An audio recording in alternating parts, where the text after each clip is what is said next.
morning. Greetings, friends, and welcome to The Bright Side, your nutritional program dedicated to the understanding of the vast world of nutrition and nutritional supplementation. I'm your host, Pharmacist Ben, nutritional pharmacist from Boulder, Colorado. I use nutritional supplements where other healthcare practitioners use toxic pharmaceutical drugs and sometimes deadly medical procedures.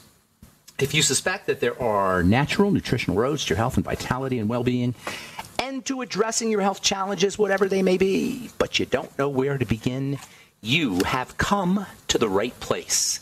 As you listen to The Bright Side every day, you are more and more in control of your body. You are more and more knowledgeable, and you know you can overcome any health challenge. That is why we are here every day on The Bright Side, helping clear up the sometimes confusing world of nutrition and nutritional supplementation.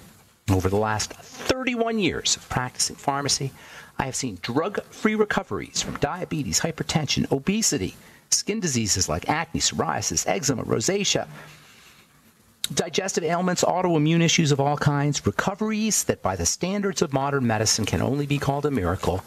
But what is in the world of the body, what is in the world of biology, standard operating procedure. Because the human biological system is a healing system, it's a regenerating system, it is designed divinely to heal and renew itself on a moment-to-moment basis. And while some folks may call that healing, renewing, regenerating system a miracle, it really is just the way the body works. If you have questions about health, nutrition, prescription drugs, if you want to wean yourself off your meds and get on a good nutritional supplement program, we are here for you on The Bright Side. 844-236-6010 is our number, 844-236-6010. If you have questions about the longevity products, the longevity business, health challenges you or a loved one may be dealing with, we can help you. 844-236-6010 is our number, 844-236-6010. If you want to purchase any of the longevity products you hear advertised or recommended on the program, please head to brightsideben.com, pharmacistben.com, or criticalhealthnews.com. You can order longevity products right off our websites, brightsideben.com, pharmacistben.com, or criticalhealthnews.com. You can also sign up to join the Brightside Ben team right off the websites, brightsideben.com, pharmacistben.com, or criticalhealthnews.com. We've got blog posts, news stories, videos, as well as the longevity products, and a Join the Team link that you can click on for a one-time $25 fee. You can start a longevity business. You can be in business for yourself.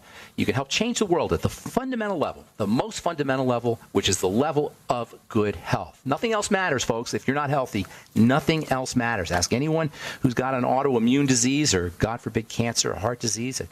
They'll tell you nothing else matters. It's all about health. And if you are interested in changing your life or the lives of your friends, families, loved ones, at this foundational level, and you want to make some money doing it, if you're an entrepreneur, you like the entrepreneur lifestyle, please join the team. Click on the Join the Team link for a one-time $25 fee. You can be in business, or call 866-735-2470, 866-735-2470 for more information.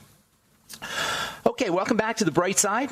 We have been talking a lot about stress, the number one health issue of our times, more specifically stress management. I think it's very important to make this distinction between stress and stress management. Stress management is reflected in stress management hormones in the body. Stress management hormone in the body. It gets called stress hormone, but it's really stress management hormone. And this is a very important distinction. Stresses are always going to be there. It's the management of the stress that's the issue. And the body is exquisitely able to manage stress. It has a biochemical system that's specifically designed through millions of years of evolution to respond to stress. And it utilizes, like everything else in the body, utilizes chemistry. Specifically in terms of stress, it utilizes stress hormone chemistry, stress management hormone chemistry, cortisol/cholesterol. Cortisol/cholesterol. I say that because, surprisingly to most folks, present company excluded, of course, they're essentially the same thing. Cortisol and cholesterol are essentially the same thing. So when we talk about cortisol as being stress management, that's what cholesterol is. It's stress management. The lunacy, the biochemical idiocy of a medical professional and the evil nature of a drug company, there's a distinction there too. Drug companies, they're just flat out evil. The medical professionals, they're not evil. They're just biochemically ignorant, some of them, at times. Of shutting down stress management because the stress management system is kicked in, causing heart disease, for example, is just, it's astounding. Cortisol is cholesterol. They're essentially the same thing. And this similarity in structure brings up a very important issue. It means, because cortisol is essentially cholesterol, the more stress management the body is going to have to provide for, the more cholesterol you're going to make. And that means the most effective way to lower your blood cholesterol is to reduce the stressors, chief of which is sugar. Drugs are stressors. Drugs are poisons. Nutritional depletion can act as a stressor. Problems with oxygenation and respiration can act as stressors. Reduce the stressors, you will lower your cholesterol, because cholesterol is cortisol. They're both stress management substances. Cortisol has a few little biochemical tweaks. A few little atoms here and there are different. Basically, it's the same thing. So cortisol and cholesterol are stress management. They help us manage stress. They are stress response. They're not stress hormones. They're stress response hormones. The body's always responding. Cells are always responding. The body and cells are responsible. They have an ability to respond. The cells and the body are responsible for how our health shows up. We know this intuitively. Our health is a function of, first of all, our cells, and then our body responding to something. Responsiveness, the ability to respond, responsiveness is the essential condition, the sine qua non, the essential, quintessential condition of anything that's alive. A synonym for responsiveness is intelligence, making choices. Making intelligent choices, making supportive choices is a key feature of intelligence. That's what responding is. Responding is choosing. Intelligence, responsiveness, these are key features of everything that's alive. Everything that's living, from a bacteria to a cell to an organ to a human being, everything that's alive is making choices and responding. A liver cell is responding, making choices, for better or worse. A bone cell, a skin cell, these are all responses. Disease is a response. Psoriasis is a response. Acne is a response. Heart disease is a response. Cancer is a response. Osteoporosis is a response. And by the way, health is a response. The body's always responding. If we don't like a response, change what we're responding to. Stress and the stress response, by the way, is called strain. Stress and strain. That's the official terms. They're engineering terms.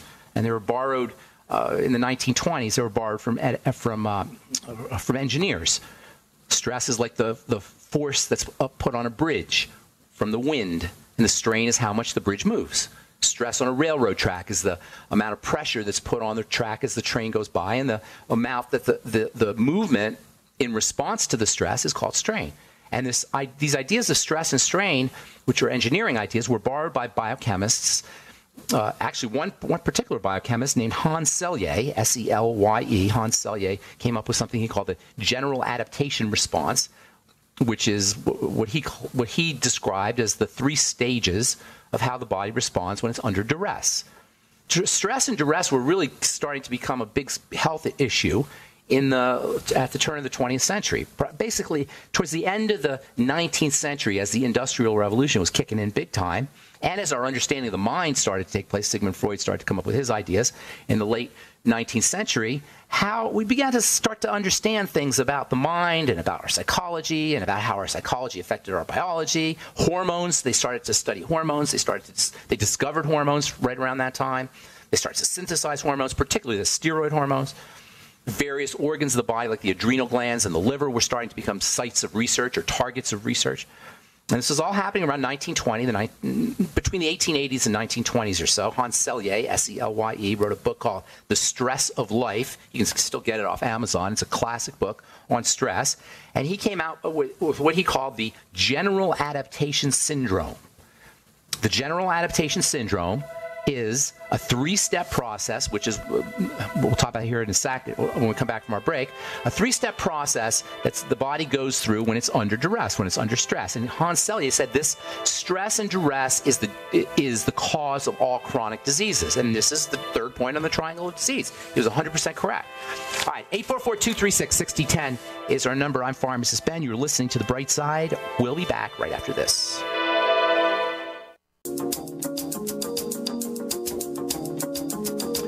All right, we're back on the bright side, and we do have lines open for you. 844-236-6010 is our number. I am Pharmacist Ben. We're on the air Monday through Friday, 8 to 9 Pacific and 10 to 11 Central Time, and 24/7 on the archive pages at brightsideben.com and Ben Fuchs Archives or benfuchsarchive.com. We have search engines up. You can search various topics or guests or dates. We probably have, I think, 6 years plus of archives, 7 years plus of archives, or something like that, on all kinds of subjects that we've covered over the last 6 or 7 years. Today we're talking about cholesterol and cortisol. We've been talking about stress. And it's the number one health issue of our time, stress, and misunderstandings of it. The lack of understanding of what stress really is. Stress has become this just boogeyman. We just demonize the word stress. It's not the stress. It's the response to the stress. This whole idea of how of stress and the body's response to stresses was first elucidated, at least scientifically or medically, by a guy named Hans Selye in the book, The Stress of Life. He came up with something he called the general adaptation syndrome. The general adaptation syndrome is a 3-step process that, according to Selye, describes how the body responds to stressors. ARE, alarm response exhaustion. That's the general adaptation syndrome. The stress response. It reminds me of the famous quote by the philosopher Arthur Schopenhauer, who said, new ideas are first laughed at, then they're resisted, and then they're finally accepted.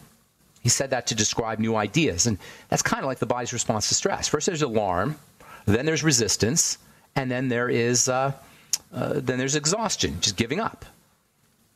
And this highlights, by the way, the relationship between change and stress. Stress is really basically a type of change. The body doesn't like changes. Now, there are changes that obviously are part of being alive, and the body has evolved a system to kind of modify those changes. Changes have to be assimilated and thereby eliminated. They get taken in, not resisted, but taken in, assimilated. The resistance is a result of resistance to change, or resistance to stress, is a result of change that has somehow not been absorbed, taken in. The original meaning of stress, remember, is a force that's placed on an engineered object. It's the force. The force should be assimilated by the bridge, by the metal. A good engineer or good engineering will, or a good piece of textile or of steel or of iron will be able to assimilate forces, will be able to absorb forces. That's how you make a good bridge. I'm not an engineer, but I just assume that if you're going to make a good bridge, it has to be able to absorb the force of the wind. Can't keep swaying around. Now, the swaying is a manifestation of strain. Eventually, the strain is going to make the bridge break. But if a bridge is engineered correctly, strain will be minimal. Stress will be assimilated and absorbed. And the same thing is true about the body. Our stresses have to be absorbed. And that's not just physical stresses. That's psychological stresses too. Emotional stresses. Grief is a classic example. Grief is a classic example of either an ability or an inability, depending on how you look at it, to handle change. Death is change. And we suffer from changes all the time. None is non-negotiable maybe as death. But we go through it all the time. It's part of being alive. And part of being alive is to be able to assimilate those stresses. In fact, according to something called systems theory, the body's a system, and there's a whole theory of how systems operate called systems theory. According to systems theory, when a system absorbs change or absorbs stress, a living system that is, a biological system, it gets stronger. It gets better. The assimilation process makes us stronger. The bone is always stronger at the point of the break. Exercise is a classic example of a system, the muscle system, getting stronger. Stress can actually be your friend. When we respond to stress correctly, we'll get stronger, we'll get bigger, we'll get better. So you got 3 stages of stress. You've got alarm, then you've got resistance, then you've got exhaustion. The first stage is always going to be there. Always going to have some kind of stressor, so you're always going to have some kind of alarm. Just by breathing. Breathing represents a stress, and the alarm system kicks in every time you inhale. Just by eating, the alarm system kicks in just when we eat. And you could be eating lettuce. That's why caloric restriction is so important, and that's why caloric restriction and fasting are so functional, because they reduce the stress on the body just by not eating. I'm not saying never eat, because remember, the body can handle stresses, and in this case, nourishment is important, obviously, but be respectful of eating. So the point we want to control is not necessarily the stress point, but the second stage. At this level, Cellier says you get resistance, but I say we get homeostasis. Excuse me. Homeostasis is the ups getting pulled down, or the ups going down and the downs going up. The body's constantly adjusting. Homeostasis. Cellier calls it resistance, and it probably is resistance when the homeostatic mechanisms become overwhelmed. When the homeostatic mechanisms, what I said earlier was assimilation, is really technically homeostasis. Homeostasis, homeo meaning the same, or homeo meaning movement, I think. I don't even actually, homeo meaning the same, stasis meaning movement, not things staying the same.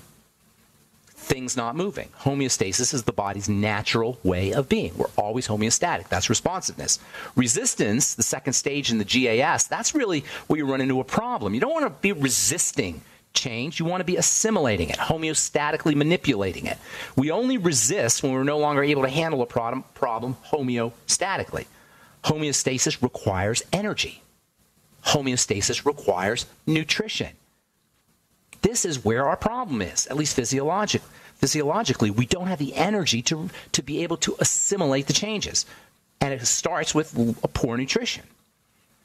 When nutrition is depleted, when we don't have the vitamins, we don't have the minerals, and when our stresses are chronic over and over and over and over again, especially food stresses, this is where we run into problems. We can't eliminate stress. That's part of life. But we can reduce the strain by improving the body's ability to handle the stress. Using nutrients, using vitamin C, the quintessential, well, vitamin C and the B complex are the quintessential anti-stress vitamins.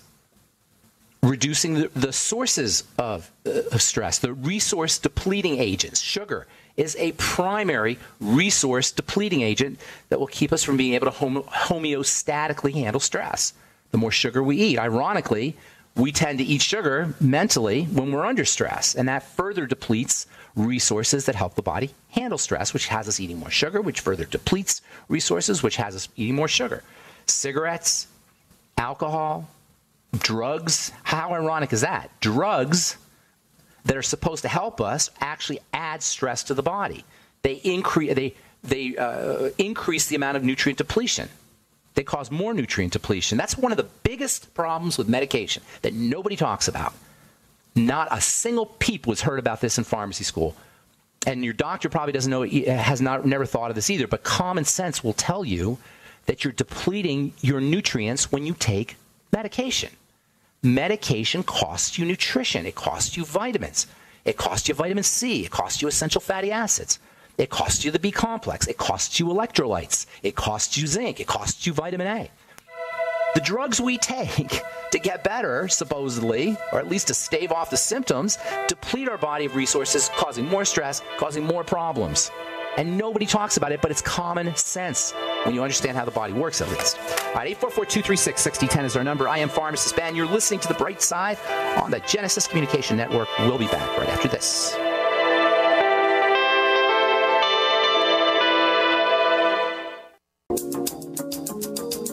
All right, we're back on The Bright Side. I'm Pharmacist Ben. 844-236-6010 is our number, 844-236-6010. We do have lines open for you. If you want to purchase any of the longevity products you hear advertised or recommended on The Bright Side, please go to brightsideben.com, pharmacistben.com, or criticalhealthnews.com. You can purchase your longevity products off the website. You can also sign up to join the Bright Side Ben team. We also have great information in blog posts, news stories, as well as videos. Lots of free information at pharmacistben.com and criticalhealthnews.com, also benfuchsarchives.com. Also would like you to check out our Truth Treatment products, our Truth Skin Health products at truthtreatments.com. Truth Retinol 5% Gel, Truth Transdermal C Serum, Truth Transdermal C Balm, and our Truth Omega-6 Healing Cream, all are delivery systems for vitamin C and vitamin A. That's basically what our Truth Treatments are, delivery systems for nutrients, specifically nutrients, vitamin C and vitamin A, which are the skin's two most important nutrients topically, internally as well. When our skin doesn't look as good as we'd like it to, when we get older, when fine lines start to appear, these are not skin problems. These are connective tissue problems. This is the one program where you're going to hear all about the connective tissue almost every time we speak. The connective tissue is what breaks down and is what is responsible for the visible signs of aging, most of the visible signs of aging, whether it's the stooped over, hunched over appearance that older folks have, osteoporosis, deterioration of blood vessels and lymphatic vessels, and in the skin, wrinkles and fine lines. These are connective tissue problems. They're not skin problems. You have to be in the connective tissue in order to create changes, for the most part. Interestingly, exfoliation, which does not go into the connective tissue, turns on the connective tissue. So exfoliating techniques are also helpful.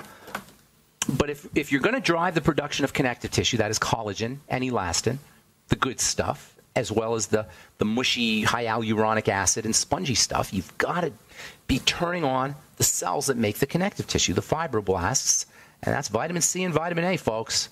There's no herbs that do it. There's no natural, I know everybody wants natural. No plant substances are going to do that. You need vitamin C and vitamin A. Of course, they're natural, I suppose. But that's not what the skin cares about. The skin doesn't care about natural. I did an interview with a gal from, I think it was Elle magazine last week. I think it was Elle, one of those big New York fashion magazines. It's going to be published in May. And she wanted to know, the whole topic was, what is this thing natural? What's the big deal with natural? What does natural really mean? And I had to tell her, the skin doesn't care about natural. If anybody tells you about their skin products because they're natural, they don't know what they're talking about, at least in terms of creating changes in the skin. They may know what they're talking about in terms of natural, whatever that means. But in order to create changes in the skin, you have to be at the level of the fibroblast. The fibroblast doesn't care about natural. It cares about, do I recognize you? Can I work with you? Poison ivy is natural. The fibroblast does not need any poison ivy. Vitamin C and vitamin A, they're natural, but they're beyond natural. They're recognized. They're utilized. The skin has an ability, the fibroblast, the cell that makes all the good stuff, has an ability to use these substances. That's why vitamin C and vitamin A are the two most important topical nutrients, topical ingredients that you can ever put on your skin. Where can you get them? In high concentrations? TruthTreatments.com, TruthTreatments.com. All right, 844-236-6010 is our number. We'll get your calls here in just a sec. I've been really getting into this thing called mindfulness. I've been personally had a meditation program since I was in my 20s.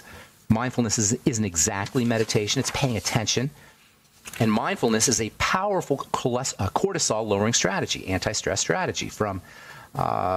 This is from the Journal of the Thailand Medical Journal of the Medical Association of Thailand. Effects of mindfulness meditation on serum cortisol of medical students. Mindfulness meditation is a method to relax the mind that decreases stress, which otherwise would increase serum cortisol. So mindfulness meditation should decrease serum cortisol. Conclusion, mindfulness meditation lowers the cortisol levels in the blood, suggesting it can be used to lower stress and may decrease the risk of diseases.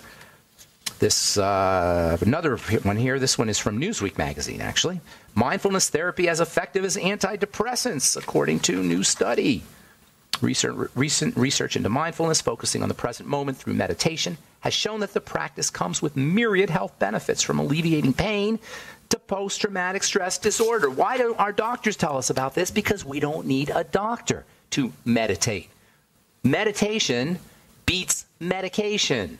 Meditation is using yourself, using your mind, using your power, using your inherent ability to deal with stresses rather than to be medicated. This is from Oxford University. They call it MBCT, by the way, mindfulness-based cognitive therapy. According to William Kuyken, Kuyken of Oxford University, professor of psychiatry and lead author of the study, while MBCT, mindfulness-based cognitive therapy, fancy way of saying mindfulness, paying attention, is not a panacea, it does clearly offer those with substantial history of depression a new approach to learning skills to stay well in the long term. Well, what are your choices if you're depressed? Because the drugs don't work. In the book, The Emperor's New Drugs, I forgot the guy's name who wrote it. It's a great book if you're on antidepressant medication, The Emperor's New Drugs. Erwin Kirsch, I think his name was. He talks about how the vast majority of these things, these antidepressants, are placebo. They don't work any better than placebo, than a sugar pill. On the other hand, MBCT offers people a safe and empowering treatment choice when it comes to antidepressants or antidepression. Depression is another interesting subject. I'm always hesitant to use nutrition or use physiologic or use physical strategies to deal with emotional issues. We have a big problem with pain pills here, and the government wants to make pain pills even harder to get. And people who are really in pain now can't get pain pills. I'm a pharmacist. I don't like drugs, but I'm a pharmacist, and I tell you, I've had pain pills. I've been in pain, and thank God for pain pills. They are, if not the biggest advance, the most positive and most important advance in all of pharmacology. They're one of. You know how they used to have to do surgery without anesthetics? Can you imagine having surgery without anesthesia? Can you imagine dealing with chronic long-term pain and not have any relief, or surgical pain and not have any relief? The problem isn't the pain pills. The problem is everybody needs to escape from life. We've created a culture where we all need to escape from life. We're all in existential pain. It's the culture. All right, 844-236-6010 is our number. Let's go to Wally in Wisconsin. Let me see if I get to Wally. Get to Wally here. What's up, Wally? Good morning. Hey, Ben. How are you, sir? Doing good. What's going on? I got two questions for you. Yes, sir. Calling in for a friend of a girlfriend in Montana. Friend of a girlfriend, okay. The friend of the girlfriend has something called Shulman's disease. Okay, I know what that is. It's also called, I believe, eosinophilic fasciitis. That's really a more descriptive term than Shulman's disease, or it's actually called Shulman's syndrome because it affects everything, lots of different parts of the body. And this is a classic example of why medicine doesn't work. Medicine is obsessed with classification and diagnosis. And so they come up with these little names of things, and then they treat the names. And this is why medicine doesn't work, is because we're treating names. We're not treating biochemistry. We're treating diagnosis. Very subtle difference. But if you understand this difference, you can understand why medicine is a failure when it comes to dealing with these problems. Do you have a protocol to deal with it? Absolutely. I'll tell you, you've heard me say it a million times if you've been listening to this program. So hang on. We'll talk about Shulman's disease, or fasciitis, basically. Eosinophilic. Eosinophils are cells of the immune system. So it's immune fasciitis. It's inflammation of the fascia. Okay, it's not, and fibers form. All right, hang on. We'll finish up when we come back from our break. Look. All right, we're back on the bright side. I'm Pharmacist Ben. 844-236-6010 is our number. We do have lines open for you. We're talking to Wally in Wisconsin about Shulman's disease, and it's almost Shulman's syndrome. Actually, is almost like a textbook case. An iconic example of this idiocy of the medical model when it comes to treating names and treating syndromes and treating diagnoses. And this is the reason why the medical model fails us. And it's a subtle difference, a subtle point, but it's a very important point. You can't treat a diagnosis. You can only treat biochemistry. And you don't even treat biochemistry. You reverse biochemistry. Does that make sense, Wally? Do you understand what I'm saying here? Do we have Wally? Did that make sense, Wally, how I explained that? Did you hear? I don't know if you heard what I said. Yes, it does. Okay. So the biochemistry of Shulman's syndrome involves inflammation at the level of the fascia. Yes. The fascia, now we've talked about the fascia before. I haven't talked about it for a while, but the fascia is like the inside of a baseball. Did you ever open up a baseball when you were a kid? Oh, sure. Right? You know how the inside has rubber bands in it, right? Right. A golf ball, too. I know. I hear you laughing because you must have done that when you were a kid, too. We used to do it all the time. We'd hit a baseball until the coverage was completely worn off of it because baseballs cost a lot of money back then, I guess. And I was always fascinated by the inside, and the inside would have rubber bands in it. And I'm like, what the heck are those rubber bands doing? The rubber bands give the baseball spring. So when you hit it, it goes far, right? You know what I'm saying? Mm-hmm. Well, your body is a spring-loaded device, too, like a baseball. Spring, it gives you leverage, so a little bit of movement gives you a large amount of, or a little bit of pressure gives you a large amount of movement. Golf balls use it, baseballs use it, the body uses it. In the body, we don't have rubber bands, we have fascia. The fascia are the rubber bands. Does that make sense? Yes, sir. Okay. So Shulman syndrome is an inflammation of the fascia. Here's the thing about the fascia. The fascia is also known as connective tissue. We've talked about that a lot. Now, I'm going to say something very, very important now for anybody who's dealing with a chronic degenerative disease or anybody who wants to understand how these things take place, how they form. And this is very important for your friend, okay? Check this out. Listen up, okay? Mm-hmm. The connective tissue is the great dumping ground of blood toxins. Okay, the connective tissue is the garbage dump for the body, for blood toxicity. The connective tissue represents an ideal place to store stuff that's clogging up the blood. So when you have fasciitis of any kind, or when you have a connective tissue problem of any kind, when you have an autoimmune disease of the connective tissue, when you have breakdown of the connective tissue, you are largely dealing with dumping out of toxicity, especially if the immune system is involved in this inflammation and fibrosis, which is what you're talking about, fasciitis. Inflammation, fibrosis of the fascia. The blood has become so toxic, it's now dumping off toxins into the connective tissue, into the fascia. The fascia become inflamed from all those toxins. Sometimes the immune system can attack it. Then you get an autoimmune disease. But it all starts off with dirty blood. Does this make sense? Did I explain this okay? Yes, sir. Okay, now, if you just say it's Schulman's disease, who the heck is that? Who's Schulman? What does that got to do with the disease? But if you say fasciitis, now they say eosinophilic fasciitis. Eosinophils are white blood cells. They're immune cells. So it doesn't. You can scratch that one off because obviously the immune system's involved. Right. So you're dealing with an inflamed fascia following toxicity in the blood. So how do you handle it? Well, I mean, you don't need to be a rocket scientist here. You don't need to be a genius. You don't need to be a doctor. You don't need 8 years of medical school to figure this out. If you got stuff getting into the blood, you got to eliminate that stuff that's getting into the blood. So how does stuff get into the blood? Well, you can shoot it up through your skin if you're an IV drug user, and that happens. And guess what? If you do shoot stuff up through your skin, you're at higher risk for fasciitis. But I'm going to presume your girlfriend's friend is not doing that. So where's the other source? Where's the other main entrance of toxicity into the blood? Food. And I'm not saying this because I'm Mr. Food Guy. I'm saying it because it's common sense. Are you with me, Wally? Yes, sir. Did I say anything hard to understand? No, sir. Of course not. It's just common sense. It's a plumbing problem. It's clogged plumbing. The stuff's getting dumped off in the connective tissue. Swero V Cleanse, number 1. Food diary and elimination diet, number 2. Nightly essence and probiotics and fermented food, number 3. Digestive enzymes and apple cider vinegar, number 4. Eliminate the sugar, number 5. Get on a good nutritional supplement program like the Mighty 90 Essential Nutrients that you'll get in the Healthy Start Pack. Number 6, make sure she's sipping on the Beyond Tangy Tangerine. It would also be throwing in connective tissue building supplements, things like cartilage, which also supports the immune system, bone soup, glucosamine, high hyaluronic acid, vitamin E, which can be tremendously protective for the connective tissue. You'll get vitamin C in the Beyond Tangy Tangerine, of course, but I do extra vitamin C because you can't make connective tissue without vitamin C. Do you see how we're working here? This isn't anything you haven't heard before if you're listening to this program. Also, keeping your cortisol down, relaxing the body, muscle relaxation, stretching, yoga, Pilates. We want more? Make sure she's practicing her SDR breathing, slow, deep, rhythmic breathing. These are everything we all have to do. She just has to do it with more vigilance. Does that make sense?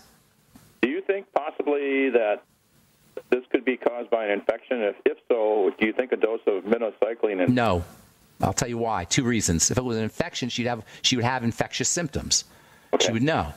Secondly, minocycline kills bacteria, all bacteria, including gut bacteria. Considering the problem begins in the gut, it is completely counterproductive, borderline idiocy for anybody to prescribe minocycline to take for this kind of condition. Borderline idiocy. I'm not sure where that border is because it seems pretty idiotic to me when you understand where the problem is beginning, right? There's no good drugs. Do you need minocycline sometimes? If you have an infection, maybe, yeah, but not for this condition like this. This is your girlfriend's friend, so you probably don't know the answer to this, or you may. Does she have any other health challenges? Does she have a history of digestive problems? Does she have a history of gluten intolerance? Does she have a history? You don't know the answer, or are you saying no? I don't know the answer. You don't know the answer, right? Ask them. That's what I always do. I always ask. That's the first thing I always ask when I'm doing a consultation. All right, we're running out of time here. Did you have something else you want to ask? Yeah, I wanted to ask you. A couple of years ago, I called you about a friend who had turned out it was West Nile virus. You were correct in your diagnosis. And I never diagnosed. First of all, say that again now. I didn't quite catch that. I had another call a couple of years ago where I asked you about symptoms, and you said it was probably West Nile virus. And then I asked you if you had ever put on skis again. If I was ever put on what? If you ever went skiing again.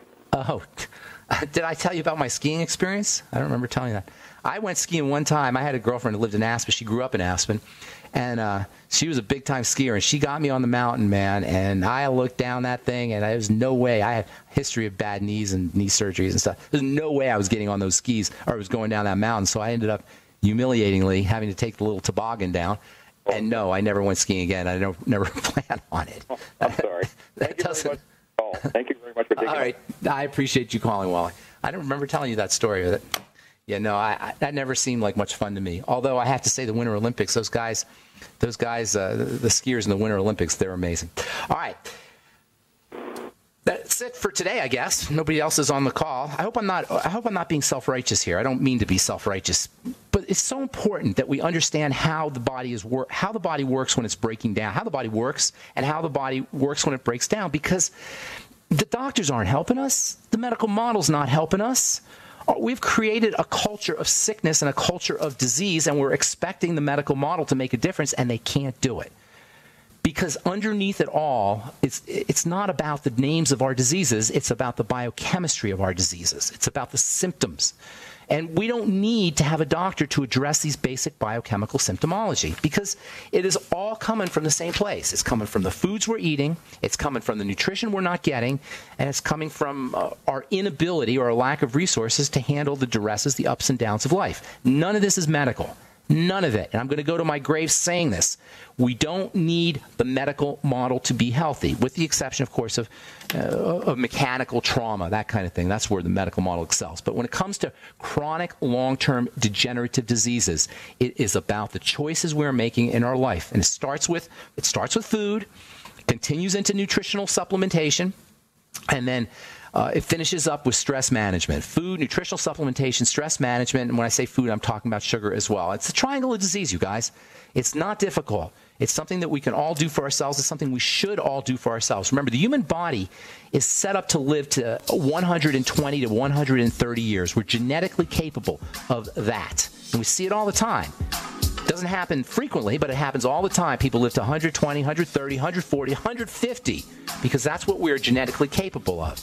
Now, whether you want to live to 150 or not, I don't know, but certainly we don't have to decay and rot and deteriorate by age 50 or 60 or 70. All right, that's all the time we have for today. Thanks for listening to The Bright Side. Please check out my websites, brightsideben.com, pharmacistben.com, and criticalhealthnews.com for all the longevity products, and truthtreatments.com for our truth treatment products. Have yourselves a wonderful, beautiful, awesome, spectacular day. I'm Pharmacist Ben. We'll talk to y'all later. Bye for now.